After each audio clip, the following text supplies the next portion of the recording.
ফুলবাড়ীতে বসুন্ধরা শুভ সংঘের মাসিক সভা ও মাদক বিরোধী আলোচনা সভা অনুষ্ঠিত। ফুলবাড়ী দিনাজপুর প্রতিনিধি মোহাম্মদ আরিফুল ইসলাম আরিফের প্রতিবেদনে বিস্তারিত। বসুন্ধরা শুভসংঘ ফুলবাড়ী উপজেলা শাখা দিনাজপুরের উদ্যোগে মাসিক সভা ও মাদক বিরোধী আলোচনা সভা অনুষ্ঠিত হয়েছে। শুক্রবার বিকেলে ফুলবাড়ী উপজেলার মোক্তারপুর সরকারি প্রাথমিক বিদ্যালয় মাঠ প্রাঙ্গণে এ সভা অনুষ্ঠিত হয়।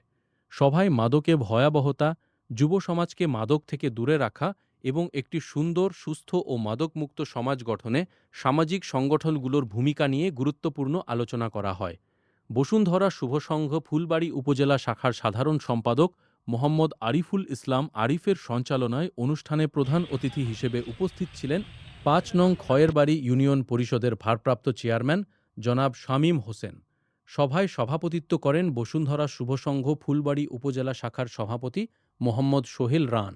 এই সময় আরও উপস্থিত ছিলেন সংগঠনের সহসভাপতি কোরবান আলী, যুগ্ম সাধারণ সম্পাদক আল আমিন, দপ্তর সম্পাদক হাসানুর রহমান, ডক্টর মামুনুর রশিদ মামুন, আজাদ রায়হান আনন্দ, মুস্তাকিম, স্বাধীন, নাহিদ, ফাহারিয়াদ আরমান, ফজলু মিজান, বাবু, নীরব ও আতিকুল।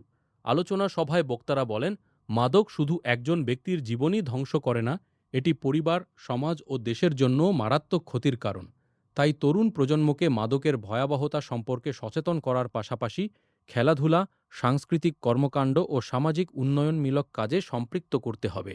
বক্তারা আরও বলেন, মাদকমুক্ত সমাজ গঠনে পরিবার, শিক্ষা প্রতিষ্ঠান, জনপ্রতিনিধি, সামাজিক সংগঠন ও সর্বস্তরের মানুষের সম্মিলিত প্রচেষ্টা প্রয়োজন।